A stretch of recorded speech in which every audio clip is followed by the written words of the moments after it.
I'm telling her my symptoms, and I also started having brain fog. So where I just started forgetting stuff. And I'm not like talking like I would be in a mid-sentence and just forget what I'm talking about. And so I'm sitting in the doctor's office. So she told me, she showed me my MRI. And Okay. she said to the natural eye, she said, you don't see anything here. She said, but do you see this? And she's circling stuff. And I had like 5 or 6 lesions on my brain. You never know what lemon you're going to use to make your lemonade. You never know what life is going to throw at you. It could be sickness, death, loss of friendship, anything that is going on within your family or close circle. And today I have a friend here who's going to talk to us about what happened and how life changed when she got the worst diagnosis she thought she'd ever had, and everything that happened since then. Meet me on the set. Welcome back to another episode of Say Something with Cheré. I am your host, Cheré. This is a platform where we share powerful stories and have impactful conversations. And today, the story that I get to share is with one of my childhood friends that I had the honor of growing up with, and now she is here in Atlanta. Please help me welcome Charissa. Cheré. Right, exactly. I think we both left Toledo. You might have left before me. No, you left before me. I left in 2009. Oh, I left before you. Yeah, you was way gone. before. I left in 2002. Yes. Okay. Yeah, you've been here for a minute. I mean, I have riding around and getting it. Yeah, right. I'm like, oh no, you was gone. Gone with a baby. Yeah, that's what it was. It's so good to see you because even though we've been in Atlanta for 7 years? How long you been here? I think it's been 15. Oh, you've been in Atlanta 15 years. And we have not seen each other. This is the first time we've seen each other. It's sad, but you got to do better. Elder Carl Mitchell would have a problem right now. Listen. Okay? Yeah. I mean, you really, and look, and have not ran into each other or nothing. Like, literally. Georgia's big. Yeah. So, yeah. Atlanta itself is big, and we ran into each other. But I'm glad we connected. Shout out to LaShawn. Look, I finally have Charissa here because she... LaShawn asks about you all the time. Yes. Listen, Charissa, you have had a life just these past few years from what I've seen on social media, which is probably the most I've seen you on social media. Exactly. Okay? Right. I remember it was last year when I saw that you had received a diagnosis that changed your entire life. Yes. Earlier this year, we talked about you coming on the show to actually share that story. Yes. What diagnosis was that? So in 2018, I was diagnosed with MS, multiple sclerosis. Out the blue, was not even, never would have thought. And it was just by a little bit of my left leg. It started in my left leg. And this doesn't run in your family or anything? No, not that I know of. Nobody that I know has it, never mentioned it, nothing. Out of the blue, what symptoms did you have? Like, what happened? So it started in my left leg, and it was numb. Like, it just was numb. And so I thought that, I did something at the gym, because this was during the time that I was working out, and, and I'm like, okay, I done twisted and sprained my back, and I done had little injuries. So I'm like, okay, but it wasn't going away. Like, it was like a few months. And it was just kind of like, why is my leg numb? Like, it was just the weirdest thing. So I decided to go ahead and I'm like, let me, contact my doctor. And I knew she was going to just do a regular x-ray. And I'm already like, that's not going to show anything. So let me go ahead of the game. And so I had already scheduled to see a neurology doctor. And so I went, we did the x-ray, didn't find anything. So I had already had the appointment scheduled for the neurology doctor. And so when I went to see her, I'm just telling her, and like right before I went to her, not only was my leg and then my feet, like the top of my toes just went numb. I'm like, okay, still not thinking anything. I'm just like, okay, this is weird. I don't know if this is like a pinched nerve or something like that. So I'm telling her my symptoms, and I also started having brain fog. So where I just started forgetting stuff. And I'm not like talking like I would be in a mid-sentence and just forget what I'm talking about. And I'm just like, and I was like, it was like a private struggle. I noticed it, but I'm like, and at the time I had asked my husband, I'm like, do you realize I be forgetting stuff? Like, it's not like I forgot the keys and I was forgetting things. And so I mentioned that to her. And you like, I'm too young for Alzheimer's. That part. Dementia. So you be like, listen, I know I'm getting older, but I ain't that old yet. I'm not that old yet. So I mentioned that to my doctor. And so when I mentioned it to my doctor, she said, okay, well, we're going to do an MRI. And she said, we're just going to do like 2 for 1. We're going to do MRI of the brain and then the upper and lower part of my back. Okay. So in between that time, she had me do all types of lab work. I had to do a spinal tap. So uncomfortable. Yeah, I heard about that. So I had to do all this. And so we are scheduled to meet back in like 2 weeks. A phone appointment. So, I got everything done. So I get the phone call because we had the appointment scheduled. So she was like, all the tests, the blood work came back. And she said, you have MS. Girl, listen, I don't even know really what she was saying after that. It was kind of like that Charlie Brown character. Yes. Exactly. Wow. So I'm sitting there and I'm just like, MS. And I'm just thinking like, what? How? Exactly. So I'm like, okay. So I had to get myself together because she was still talking. And so she, we scheduled an appointment for me to come in so we can talk treatment and stuff. And so she was like, well, just give me, write any questions that you have or whatever. So, after I hung up, listen, I cried like I got an entire whooping. I mean, I cried like a baby because I knew about MS, but I really didn't know what it consisted of. Like, I just knew you hear a few of the celebrities that have it. But as far as just anybody, I'm just like, oh my gosh. And so my mind went to, oh my God, I'm not going to be able to walk. I'm not going to be able to do, it was just a whole bunch of emotions. Yeah, I can imagine. So, eventually, I had to tell my family. And at the time, this is like my immediate family. And so I told them, and so we, got to the doctor that next 2 weeks. And so I'm sitting in the doctor's office. So she told me, she said, she showed me my MRI. And Okay. she said, to the natural eye, she said, you don't see anything here. She said, but do you see this? And she's circling stuff. And I had like 5 or 6 lesions on my brain. So what they call them is non-reactive. So mine wasn't, they was kind of like just dormant. They were dormant. They were sitting there. She don't know how long they've been there. But she said, for your age, it's alarming. And so at the time, I was 40. So I'm just like, okay, still in disbelief because I'm just like, and so I'm like, are you sure this is what I have? And she was like, yes. She said what they do, they run a lot of tests and they do all types of immune testing and stuff. Yeah, autoimmune testing and stuff. So, it wasn't lupus and they checking for all types of stuff. And she said, I'm sure. So I'm like, okay. So, I'm asking the questions and she said, the good thing is, she said, where we at now, she said, treatment is a whole lot better than it was years ago. She said, so, if it doesn't work, we just going to do something else. So, I asked her questions, but my very last question was, I said, what's the worst case scenario? Yeah. I'm like, give it all to me so I could deal with it all at once. So I said, what's the worst case scenario? She was like, she said, she looked me dead in my eyes. She said, we're not talking about a worst case scenario. She said, we're just going to deal with it where it is, where we're at now. And she said, we're just going to take it from there. I couldn't even say anything else. I'm just like, okay. Yeah, but that's good. That's good for a doctor to say that. Yeah. Yes, because you can worry yourself into more sickness. Listen, the stress be real. Yeah. It was so real because I was just like in awe. And so, after that, we kind of we decided on treatment. But after the fact, it was like now it's setting in and now comes the emotion. I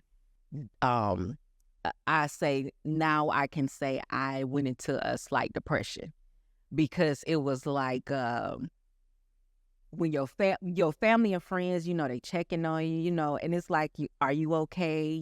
And it's like I know they mean well, but this is annoying. Like, I'm good. And so, it's a constant reminder. Exactly. It's like, okay. And then, I had started my treatment. So I do an injection. Every other day. So it was like, I'm dealing with this. Folks asking me how I'm doing. I'm still trying to process.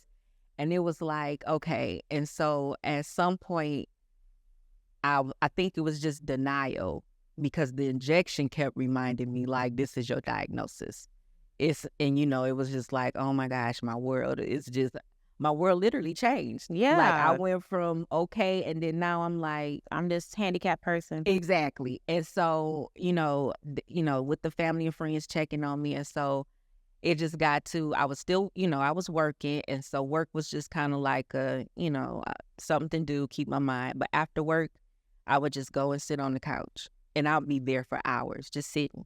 And I'm just like, oh my gosh, I can't get up. I'm not motivated to do it. And I was like, and I just said, I'm going into a depression. And so I reached out to my counselor. Uh-huh.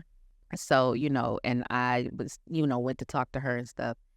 And, she was just asking me general questions like, what do you, think, about the diagnosis and stuff. I said, I'd be okay. I said, until I have to take the injection, because the injection is the reminder that, it's like Charisse, you got MS. Like, you got it. And I don't know, and not knowing the unknown. Right. Where I'm the type of person, like, I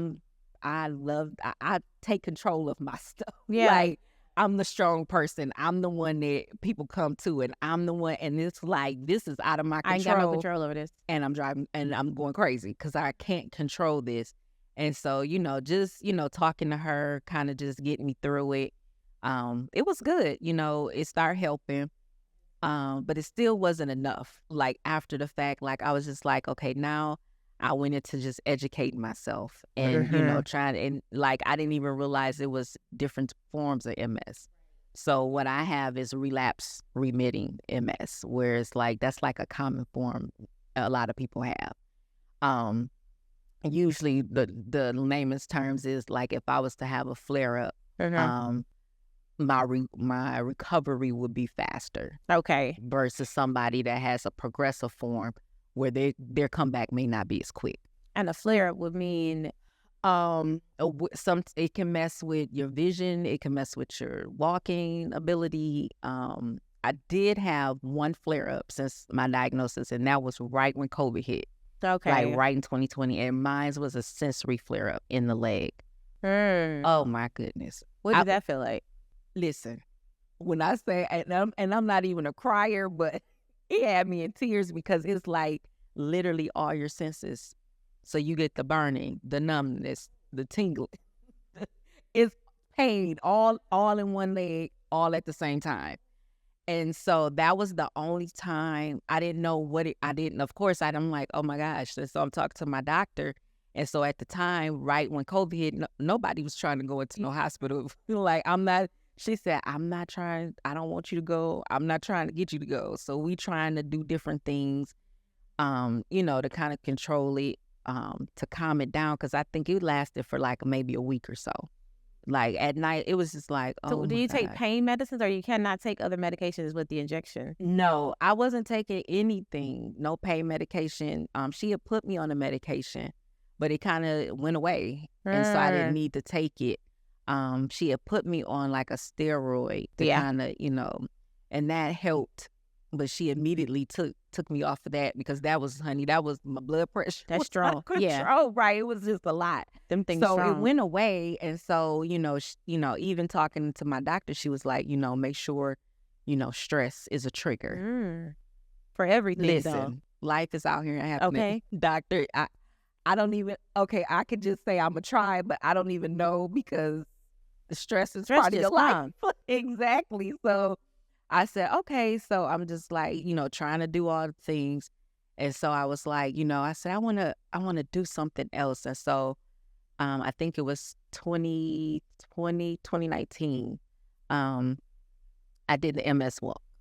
And so I'm like, yeah, I did the MS walk. So I'm like, okay, it was kind of like a last minute decision. I'm like, I'm going to do it. And so, where you you feel like, okay, you in the worst case, like, oh my God, I got MS. When I went to that walk, it was a humbling experience, like for real, because it was like, I'm sitting up here whining, I'm walking in here.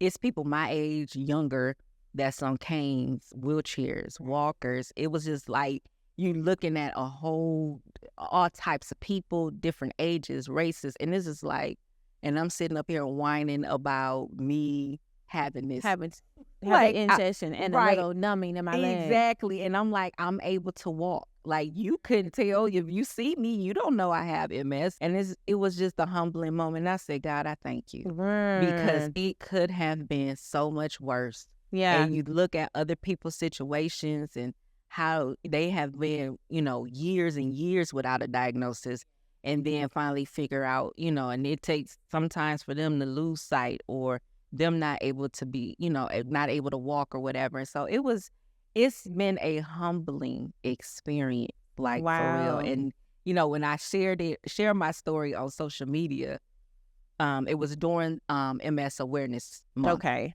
So I was like, I was just sitting at home and I said, you know what, I'm gonna tell my story, because nobody really knew. Just like my close friends and family, then nobody knew. I had no clue. But when I saw your story, I'm like, wait a minute. And then you just wake up the next day and now you got to do injections. Yep. And then you got lesions. So I'm thinking of all the stress indicators. One is like, the doctor said we're not going to worry about that right now. But in their mind, it's like, no, because I saw them. Now I know they're there. Exactly. Right? I can't unsee it. And will they grow? Is MS in the brain or is it in the spine? It can be either or. So I did end up later finding out I had a lesion in the middle part of my back, which that was the part that did not get an exam. So that was probably the reason why my leg, and again, it was dormant. So not knowing how long they have been there. So, which was a good thing, because that means they wasn't active. It wasn't any more, growing. Yeah. And I do annual MRIs now of my brain and the back, just to make sure that there's no additional lesions and those aren't growing. So at the time you're married, and what does that do within your marriage with your husband and this new life that you both now have? Exactly. And your depression. Right. All of the things, all the stress. Yeah, all the stresses that we're trying to avoid. Right. Okay. So at the time, like, he was supportive. Of course, like, he was just shocked like I was, because this is new to both of us. So, when it became doctor's appointments and, even learning how to do the injection was a process, because I had a whole meltdown before we left home to go to the doctor, because I had to learn how to do this injection. And I'm just like, is it in your leg? Yeah, you do it like in your thigh, stomach area. Yeah. So it was just like one of them things, like, oh my God. And I just fell apart again. Yeah, that would be me. It was just life altering, because it's like you go from not even like, I had no clue. Like, that was not on the radar. And to be, and for you to be given that diagnosis, you just be like, oh my goodness. But, during the time he was supportive, just following me, basically, like just going with the flow, whatever doctor's appointments or whatever. And then just, letting him know what's going on and keeping the flow. Like, he really didn't know what to do either, but just to be there at the time. So, because I'm sure it caused a withdrawal. Like you said, it was good that you caught yourself going into that depression and said, let me get some help. Let me talk to somebody so I can come out of it. And then with your spiritual background, I know you were calling on the name of Jesus.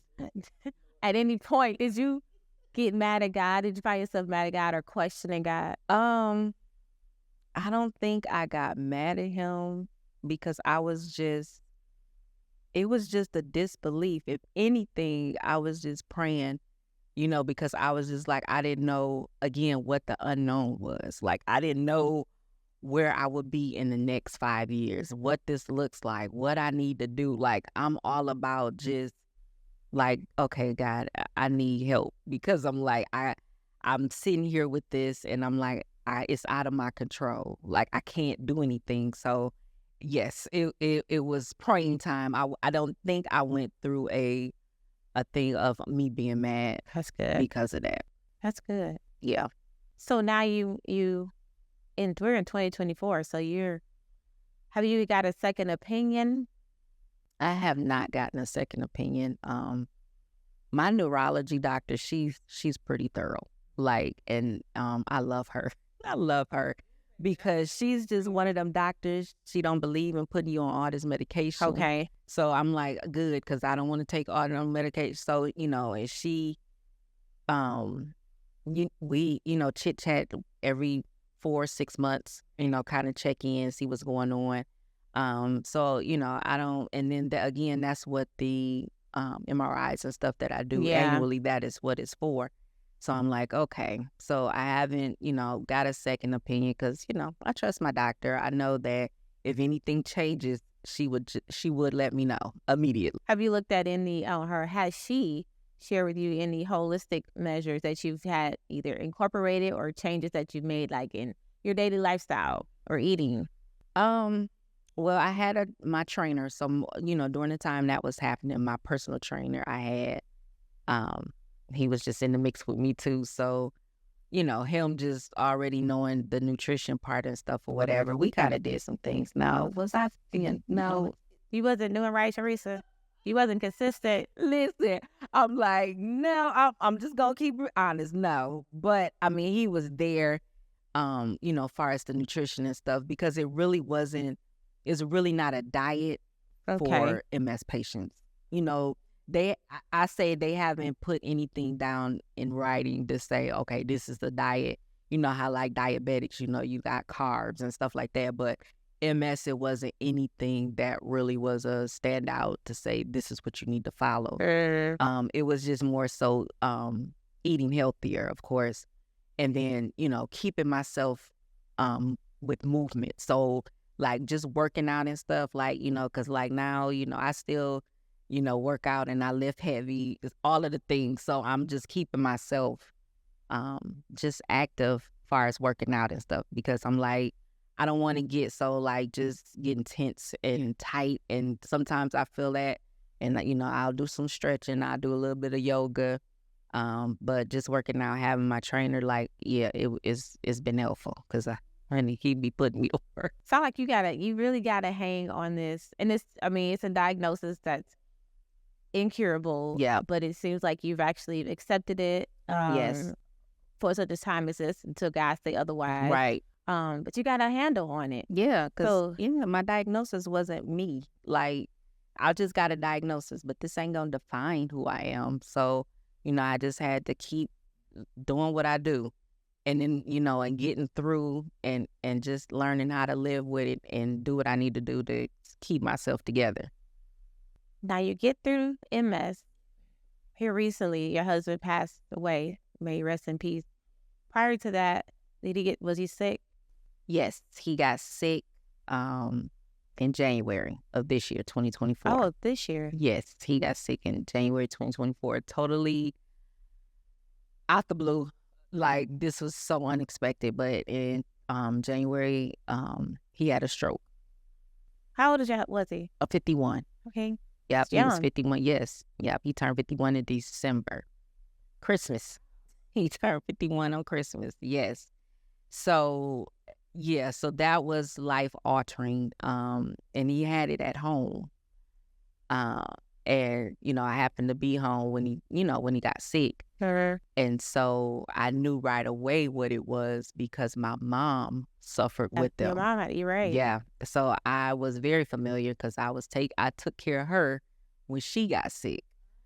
And so, during the time, he was in the ICU for 2 weeks, and it just wasn't looking good. It was one of them, the doctors came back with the speech of, let's talk. And it was that type of conversation. I'm like, oh God, just a whole emotional mess. So, trying to get through this, he was in ICU for like 2 weeks, maybe. Yeah, it was about 2 weeks. And he, came out of it, like, and he was talking and stuff, like, so, he had it on, he had the stroke, but his memory was like really good. I was really impressed because I'm just like, wow, and the way he had it on the side that he had it on. So it didn't really affect much, like speech, but he couldn't walk. But, you know, he got through, and then we downgraded, and then eventually we got into rehab. So we was in rehab a few weeks. And, you know, I was on it because they was asking me, like, are you a nurse? No. I've been knowing this and just going through it with my mom because she had multiple strokes. Yeah. And so it was like just going through it with her. I knew everything. So it was like nothing that they said or did was like out the blue. Like I was very aware of what they was doing, questioning. Honey, I had my whole notebook, just keeping track. And so, so we got through that process. We got through the rehab, and he got home probably like the beginning of March. He got home. So was he walking? No, he still wasn't walking. He was completely bedbound. So I was, you know, full caregiver out here. Like, And working? no, I stopped working the day it happened. So in January, I hadn't been working. And so we get home, and you know everything's kind of doing good. You know, trying to get the therapies and everything set up. Yeah, I know how that is. Listen, the healthcare system, when you taking care of loved ones and just taking care of people, period. Like the system that's a whole nother conversation. That's a whole nother episode. For real. It is, because it's like the wow factor, and just shaking your head because this is like it's ridiculous. So you know, a lot of us kind of using our money to do stuff and get stuff, and you know, family and friends was helping out.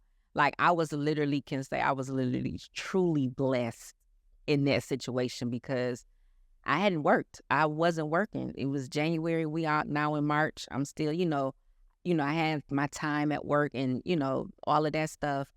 And so now I was on the actual leave. So, because I was taking care of him. And then I had family, you know, in and out helping. And so a few weeks, because he passed towards the end of March, out the blue, it was like he literally slightly just really passed at home, but they got him back.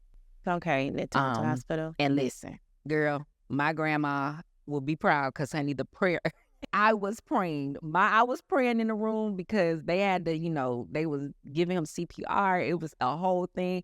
My sister in the other half of the house praying, his mom. I'm like, girl, listen, when I say I prayed, I'm like, because I'm like, I didn't want it to happen at home. Like, right, yeah. I didn't want that to happen at home. So got him to the hospital and got up there. And so they were working on him and stuff. And so, you know, and this is when sometimes you look at doctors and you just be like, all doctors are definitely not the same. No, they're not. Because some of the things that come out your mouth, you just look at them. So, you know, the doctor talking to me, and he's like, he said, well, you know, technically by his eyes, and, you know, he's not gonna make, and I'm just looking at him. I said, but you're gonna do everything you can, right?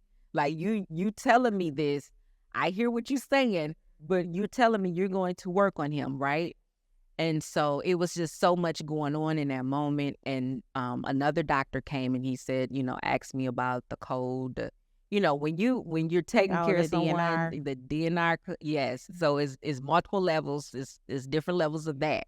So I'm like, we doing full whatever. If anything happens, one of the nurses that was there, she was wonderful. When the I nurses say, are the best. Oh my They're gosh, the best. They're better than the doctors. Yes, she was wonderful. And when I say she worked on him from the time he came in to the time it was just, I had to hug her because I was just like, oh my gosh. And so, you know, the doctor came, I gave him the code. I'm like, okay. So they, you know, I was trying to get him, his blood pressure kept going, fluctuating. And so they were, you know, trying to give him different medications to, you know, trying to keep it afloat. Mm-hmm. And so they did 2 medications, and then with those medications, they were like, okay, we done exhausted them. So they did something else. And so that brought his blood pressure back up some. Okay. And so, girl, out the blue again, here we go. And all of a sudden the nurse comes out and she said, call the code. And I'm like, so I'm looking, and it was like literally, I felt like 50 people rushed in the room. I mean, and he's saying, so the doctor, the chaplain coming to me, the doctor coming, and he said, the doctor just said, we're going to do everything we can. He said, but we're going to try. We're trying to get his heart, together. And he said, we're going to try. And I said, okay. And it just felt like like it was just, I just lost track of time. And so the doctor was there, and I was like in the hallway, and he turned around and he gave me the shake. Girl, I said, after that, I don't know what took place, because it was just like, what? How did we get, what just happened? And so, eventually it was, cardiac arrest. And so totally out the blue. And it was just, it was just something to see. And so it was just, my sister just happened to be with me because she was just coming to visit. Just try to come keep me, company, because she was on spring break. And I'm like, okay, cool. And she, just came to kind of get me out the house, because my mother-in-law at the time, she was at the house, and my sister-in-law. So, she was just trying to, get me away. And all of this ended up happening. And girl, I was like, oh my God. I said, this has got to be something else. Because it was just pinching yourself. Like, yeah, wait a because minute. I'm like, where did all of this come from? Like, this wasn't in the plan. He was doing just fine. Right. This was not in the plan. I didn't see this part. No. Maybe more rehab, but not. Yes, more rehab, because therapy. And the day that he passed was the day physical therapy was supposed to come to the house. So I had to let them know. It was just a thing, in our last little conversation, because, I would start, waking, just getting up, just going to check on him. And, he was just like, it hurts. And I'm like, what hurts? And, he grabbing his chest. And girl, it was just a scene. And I said, and don't nobody, and it was just a whole bunch of other stuff going on. And I'm just like, you trying to put on a happy face. Yeah. And then you dealing with people, and then you got people asking about stuff. And I'm just like, let me process. Yeah. Let me process this, because this was not in the plan. I was not expecting this. So, he passed in March, and it has been a journey. Yeah. I was going to ask you, what's life been like for you now? So now I'm just trying to readjust, because, we would have been married for 17 years in September. So it's like, now I got to get adjusted to being out here by myself.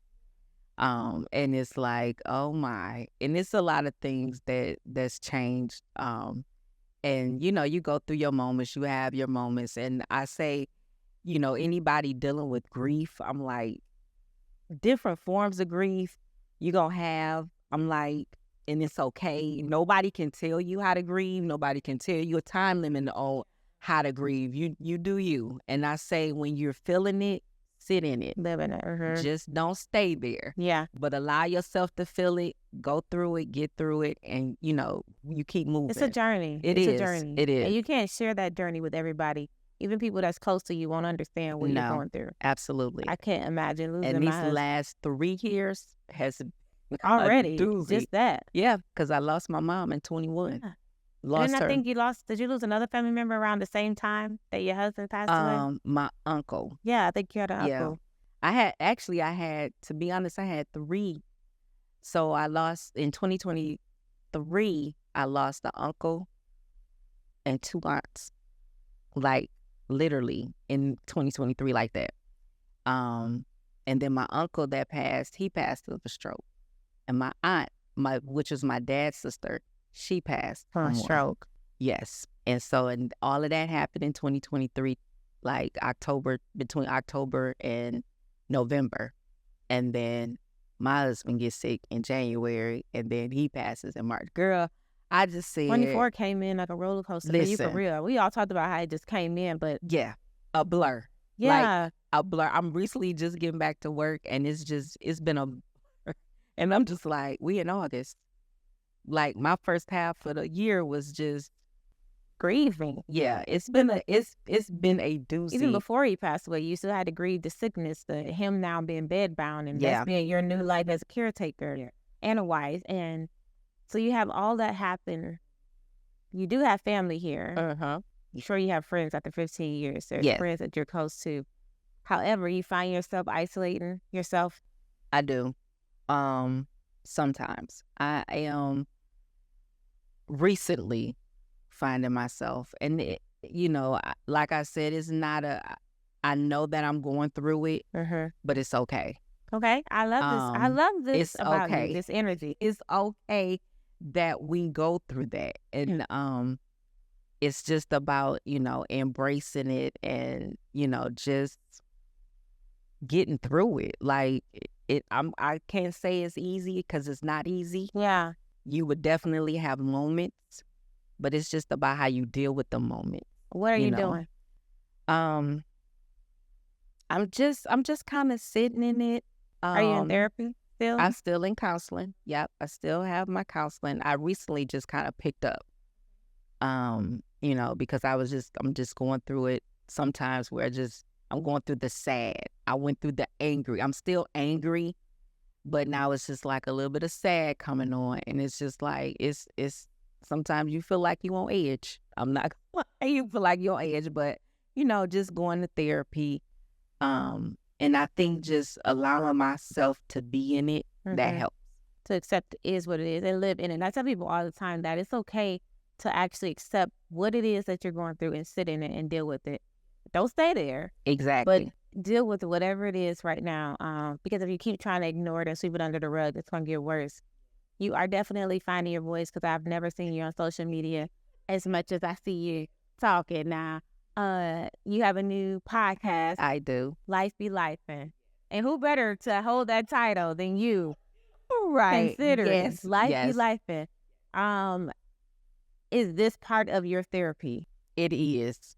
It actually is. And just dealing with life, love, relationships, the things that, I've been through, going through, all types of things, and just stuff that people deal with on the day-to-day. Like, yeah, but you, I mean, your last, okay, I noticed some of the, when you jumped out the gate, relationships, and I wanted to ask some of this stuff you talked, I think one of the episodes you talked about, was it control versus love or obsession? Jealousy.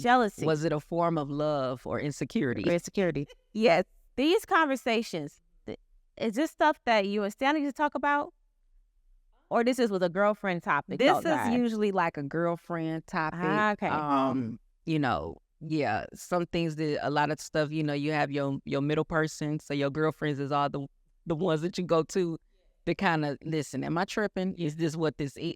So yeah, so the topics that I have is some of it, if it's some stuff that I've been through or, went through, and then it's just some things that you think about. Like, so I talked about it. Yeah.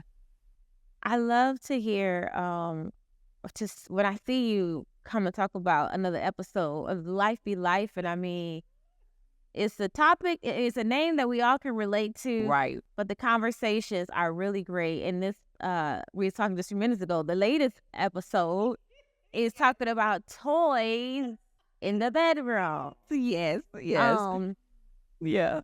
I love to hear that this is part of your therapy, because it's definitely going to help some other people. And as you continue to grow and open up and get things out, you'll be able to tell exactly what your story is, what you went through, and how you are on this journey of healing.